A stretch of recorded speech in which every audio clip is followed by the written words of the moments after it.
जीवन कच्ची मिट्टी हर सांचे में वो ढलती है।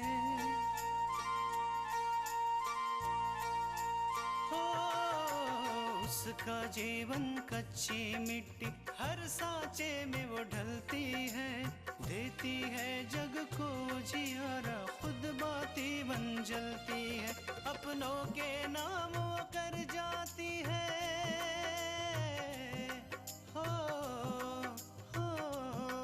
अपनों के नाम वो कर जाती है। सारा जीवन अपना बन के बेटी भाभी माँ वो सच कर दे हर सपना। सुकन्या सुकन्या सुकन्या हमारी बेटियाँ। अपूर्व कहीं दिखाई नहीं दे रहे हैं। अपूर्व ऑफिस जा चुके हैं। क्या ऑफिस चले गए? कुछ कहो दीनू, छोटकी दुल्हन है बहुत सहन शक्ति वाली। इतना जल जावे के बाद भी उफ तक ना केस। दादी ये सब माँ के कारण हुआ, ना माँ उस दिन किचन में जाती ना ये सब होता। लेकिन छोटकी दुल्हन तोरा के उठे की क्या जरूरत रही? माँ जी पानी लाना भूल गई, बस उसीलिए मैं उठी। और माँ जी, पर हमने तो पानी रखा था।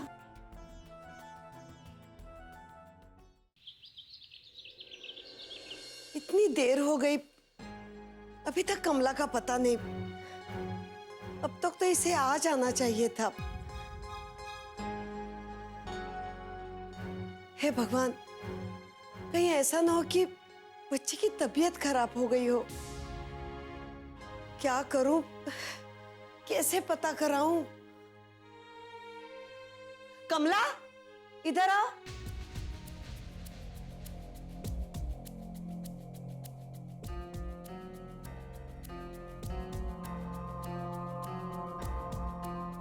कमला, कहाँ थी अब तक?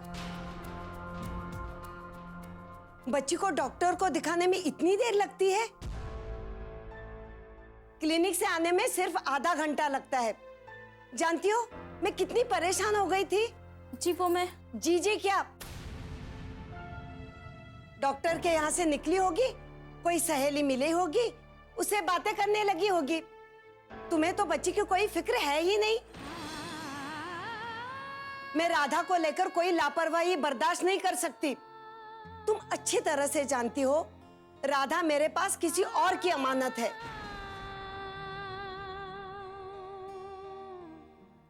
जानती हूँ बीबी जी, मुझसे गलती हो गई, मुझे माफ कर दीजिए। तुम्हारी लापरवाही को मैं कैसे माफ कर सकती हूँ? ये तो मेरी ही गलती थी कि मैंने तुम पर विश्वास किया। मुझे लगा कि राधा की तुम अच्छी तरह से देखभाल कर रही हो तो शायद डॉक्टर के पास भी तुम अच्छी तरह से ले जाओगी।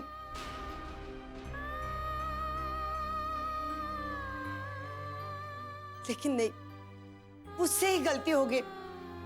मुझे क्या पता, तुम्हें बच्ची की कोई फिक्र है ही नहीं। हाँ बीबी जी मुझे माफ कर दीजिए, मुझसे गलती हो गई। आज के बाद दोबारा ऐसा कभी नहीं होगा। मैं तुम्हें कोई मौका नहीं दूंगी। आज के बाद बच्ची के हर जरूरतों का ख्याल मैं रखूंगी। दूसरों के बच्चों को सीने से लगा के रखना पड़ता है। एक बार अपने बच्चों के साथ लापरवाही चल जाती है, लेकिन दूसरों के बच्चों के साथ नहीं। अब जाओ, खड़ी खड़ी मेरा मुंह क्या देख रही हो? जाओ और बच्ची को सुला दो। तुम्हारी वजह से सुबह से परेशान रही होगी। अब खड़ी क्या हो, जाओ। जी बीबी जी।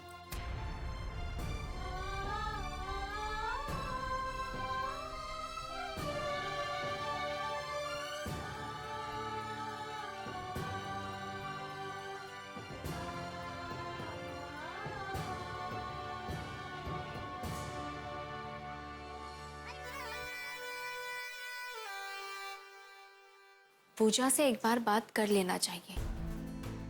कहीं ऐसा ना हो कि वो नाराज हो जाए और मेरे खेल में मेरा साथ दे ही नहीं। नहीं नहीं।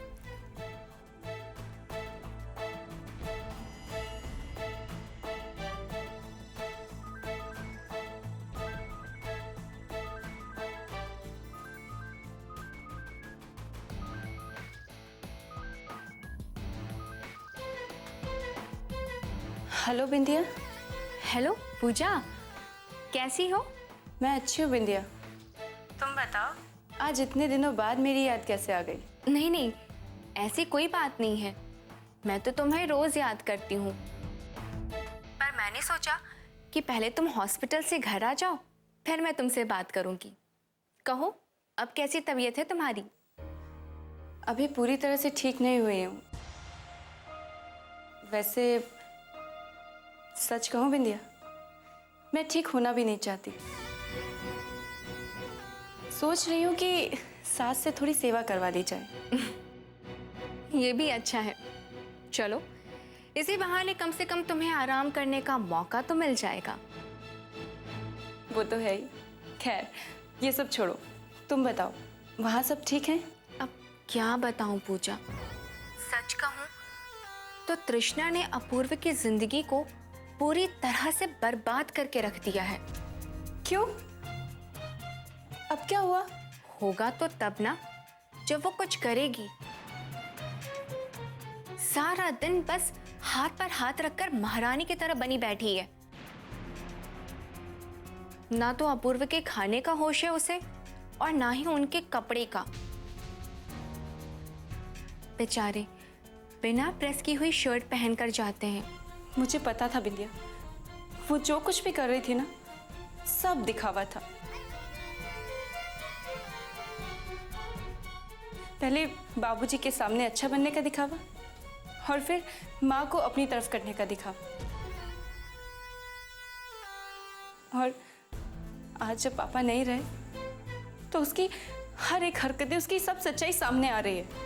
सच कह रही हो पूजा तुम? बिंदिया, तुमसे एक रिक्वेस्ट है मेरी। हाँ कहो। प्लीज, तुम जब तक उस घर में हो, माँ और भैया का ख्याल रखना। प्लीज तुम कोशिश करना कि माँ और भैया को कोई तकलीफ ना आए। इसमें रिक्वेस्ट कैसी पूजा? ये तो मेरा फर्ज है। आखिर बचपन से हम एक दूसरे को जानते हैं। बिंदिया, मुझे भैया की बहुत फिक्र हो रही है। अगर ये तृष्णा उनकी लाइफ में नहीं आई होती ना, तो आज भैया बहुत खुश होते, और आज मैं इस तरह अपने घर से अलग नहीं होती। तुम अलग नहीं हुई हो पूजा, ये घर तुम्हारा है और हमेशा से तुम्हारा ही रहेगा। ठीक है बिंदिया, मैं बाद में बात करती हूँ। बाय पूजा।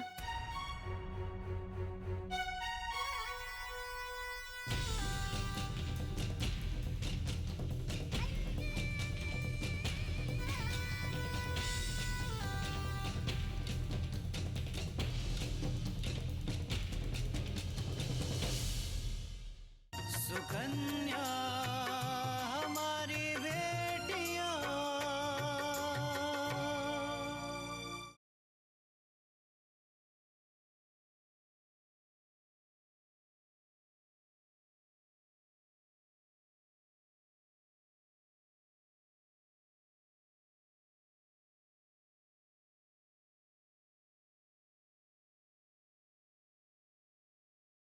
सुकन्या हमारी बेटियां।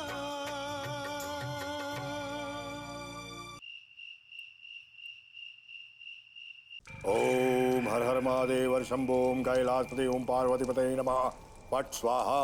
ओम ऐं ह्रीं क्लीं चामुंडाय विच्चे नमः पट स्वाहा। ओम ह्रीं नमो भगवते जगदम्बा पट स्वाहा।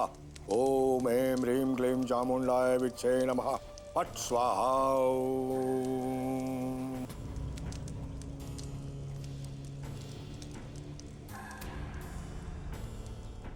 महाराज, क्षमा चाहूंगा। नित्यानंद, तुम देख रहे हो हमारी तपस्या जारी है, और तपस्या में हमें विक्षेप मत करो। मैंने अपनी आंखों से देखा है, रुक्मणी की गोद में जो बच्चा था उतना ही बड़ा जितनी बड़ी उसकी बेटी थी। अच्छा, मुझे विश्वास है कि उस दिन मेरी कुटिया से राधा को ले जाने वाली कोई और नहीं बल्कि वो रुक्मणी ही थी। आपको याद है पूजा के समय वो कैसे बहाना बना के चली गई थी? रुक्मणी, ये तूने बहुत बुरा किया। तुमने नित्यानंद के हाथों से उसका शिकार छीन लिया है रुक्मणी। तुम्हें उसकी सजा भुगतनी पड़ेगी, भुगतनी पड़ेगी उसकी सजा। ओम। एक बात और कहनी थी महाराज। क्या? रुक्मणी जो उस दिन कपड़े पहने हुई थी वो उसके स्तर के नहीं थे। मेरा कहने का मतलब है कि वो नौकरानी जैसे कपड़े पहने हुई थी। विश्वनाथ कभी रुक्मणी को इस तरह नहीं रखता। मेरी जब विश्वनाथ से बात हुई तो उसने बताया कि रुक्मणी मैके गई है, तो मैके में वो नौकरानी बन के क्यों रह रही है?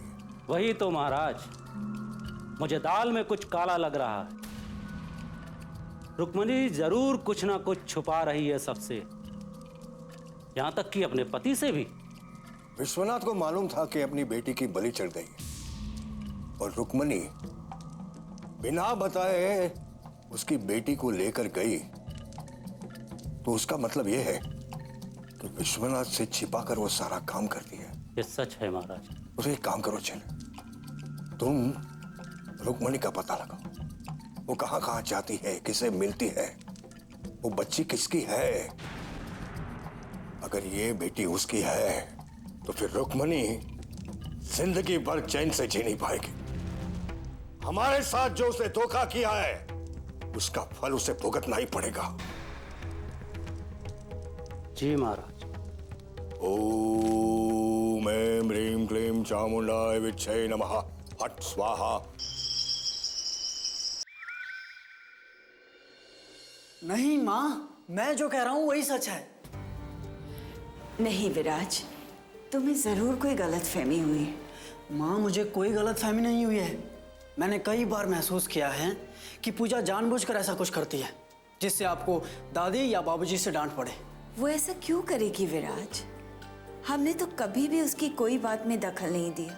माँ, आपको याद है जिस दिन पूजा और विशाल शादी करके आए थे, आपने पूजा से कहा था कि उसे अपने घर वालों की मर्जी के खिलाफ विशाल से शादी नहीं करनी चाहिए थी।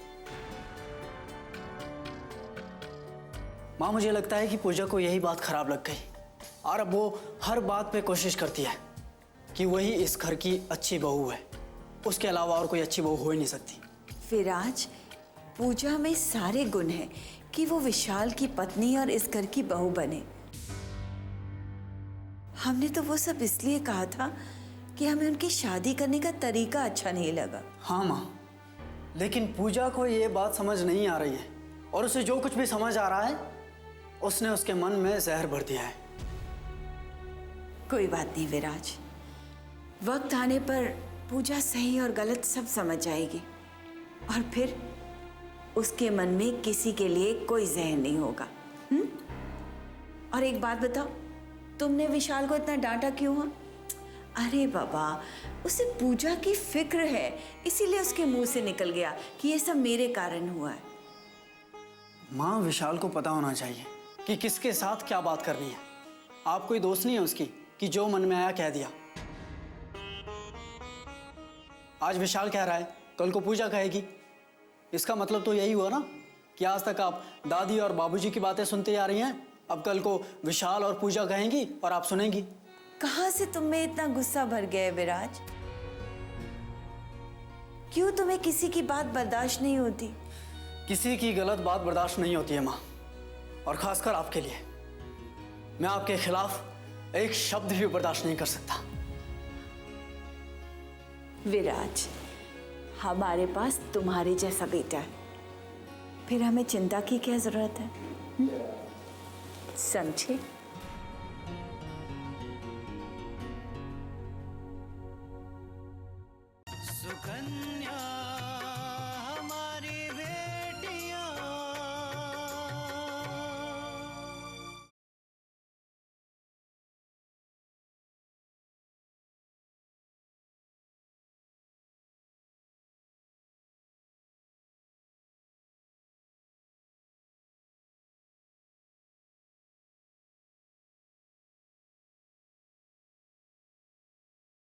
सुकन्या हमारी बेटियां।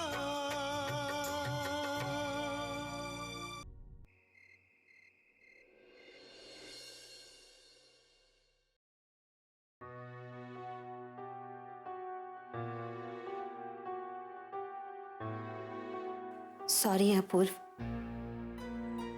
किस बात के लिए? वो आज सुबह हम आपको नाश्ता नहीं दे पाए उसलिए।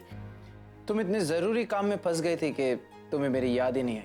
नहीं अपूर्व, ऐसी बात नहीं है। ऐसी बात नहीं है तो फिर कैसी बात?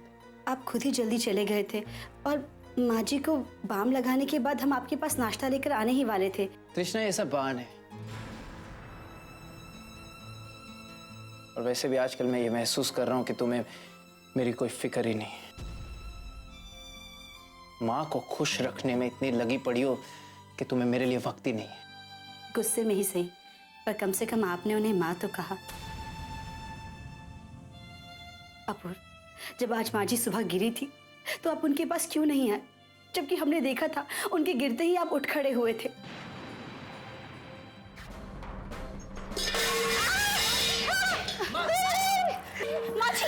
माँ जी संभालिए खुद को। माँ जी आराम से। इसका मतलब है कि उनके साथ साथ आपको भी दर्द हुआ था। दर्द नहीं हुआ था मुझे, आदत से मजबूर था। इतने साल माँ की सेवा करते करते ये भूल गया था कि माँ ने मेरी जिंदगी बर्बाद करने में कोई कसर नहीं छोड़ी। बस कीजिए अपूर्व, बहुत दोष दे दिया आपने माँ जी को और उन्होंने बहुत सजा सह भी ली। अब तो बस कीजिए आप।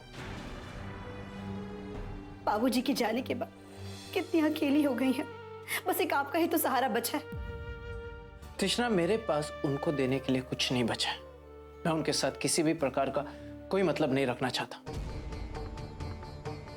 मुझे एक बात नहीं समझ में आती कि उन्होंने तुम्हारे साथ इतना बुरा व्यवहार किया, फिर भी तुम हमेशा उनका पक्ष क्यों ले रही? क्योंकि हमने उन्हें अपनी माँ माना है। उन्हें हक है गलतियां करने का, लेकिन हमें कोई हक नहीं है उनके किए पर सवाल उठाने का। तृष्णा, मैं तुम्हारी तरह महान नहीं हूं। जब तक मेरा दिल नहीं करता तब तक मैं उन्हें माफ नहीं करूंगा।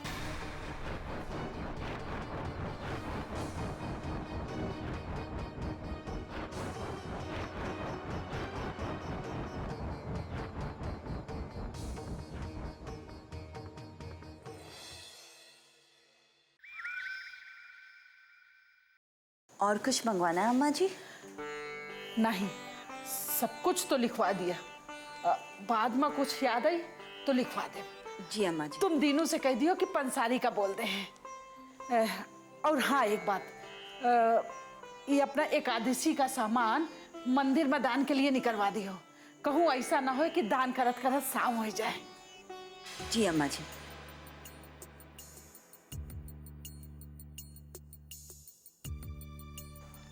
अरे छोटकी दुल्हन, तुम यहाँ अपना कमरा में आराम करती हो? और फुलवा, तोहरा से कह रहे ना कि जौन कुछ छोटकी दुल्हन का चाहिए उसके कमरा में दे दियो। काहे लेके आई यहाँ?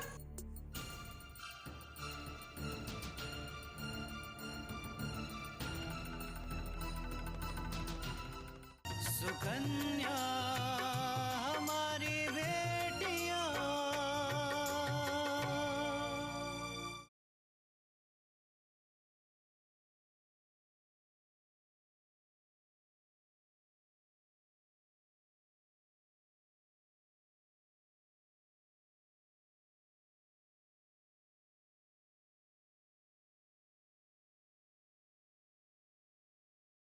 सुकन्या हमारी बेटियां। और फुलवा, तोहरा से कह रहे ना कि जौन कुछ छोटकी दुल्हन का चाहिए उसके कमरा में दे दियो। काहे लेके आई यहाँ?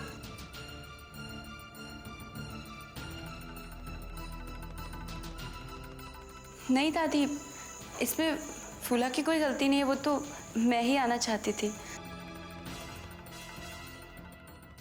फूला, तुम जाओ।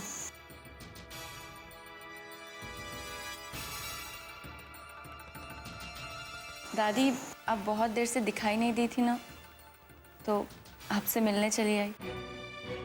चलो, यही बहाने याद तो कियो। वो का है ना कि आज एकादशी का व्रत है और शाम का फलहार और भोग पूजा यही सब चक्कर में उलझी रह गई। अच्छा, तो क्या सबका व्रत है? सबका नहीं, हमार शकुंतला और दीनू के है। तो दादी, क्या मैं व्रत नहीं रख सकती? वो का है ना छोटकी दुल्हन, तुम अभी अभी अस्पताल से आई हो और कमजोर हो, और ई व्रत माँ सारा दिन पानी यानी कुछो नहीं पिया जाती है। तुम कैसे कर पाई हो?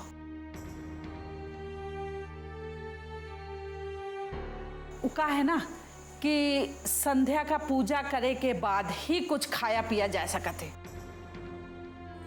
दादी को अपनी तरफ करने का बहुत ही अच्छा मौका है। मैं व्रत के लिए हाँ कर देती हूँ। कौन सा पूरे दिन भूखी रहूंगी, कुछ ना कुछ इन लोगों से छुपकर खा ही लूंगी। अम्मा जी ठीक कह रही हैं पूजा, तुम्हें व्रत रखने की कोई जरूरत नहीं। माँ जी, अगर आप व्रत रख सकती हैं, दादी व्रत रख सकती हैं, तो मैं क्यों नहीं? और वैसे भी ये व्रत तो भगवान जी के लिए है ना, तो भगवान खुद मुझे शक्ति दे देंगे व्रत करने के लिए। नहीं छोटकी दुल्हन, इस साल रहे दो, अगला साल में रख लियो। नहीं दादी, मैं इसी साल व्रत रखूंगी, और प्लीज आप मुझे मना मत कीजिए। तो ठीक है, जैसे तो हार मर्जी।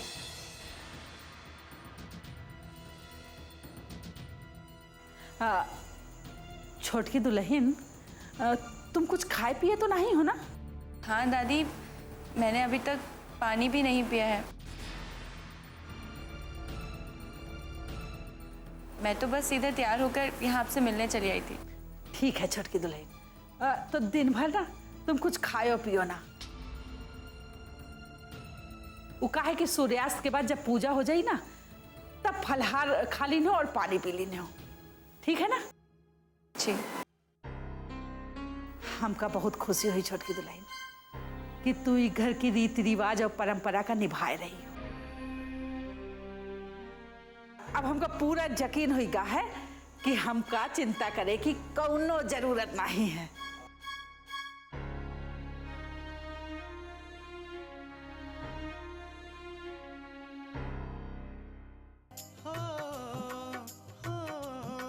अपनों के नाम वो कर जाती है सारा जीवन अपना, बन के बेटी भाभी माँ वो सच कर दे हर सपना।